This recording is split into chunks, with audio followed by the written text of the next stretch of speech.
આ અસ્મત સર્વનામ છે, આ યુષ્મત છે અને આ તત્ સર્વનામ છે.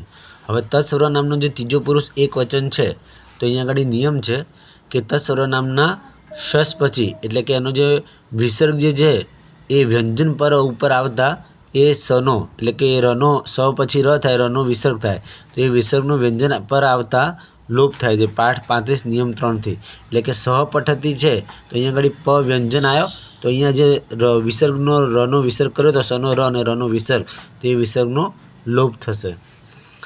સનમતી તે નમસ્કાર કરે છે. જો અહીંયા આગળ વ્યંજન આવ્યો ન તો અહીંયા આગળ વિસર્ગનો લોપ થયો છે તો તે નમસ્કાર કરે છે. તે રક્ષંતી તો તે રક્ષંતી તો બહુવચન છે ત્રીજો પુરુષ તો તેઓ રક્ષણ કરે છે. તૌ પઠત તો તે બે ભણે છે.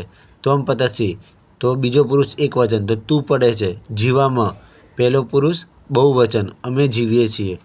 અહમ ચલામી તો પહેલો પુરુષ એક વચન હું ચાલું છું.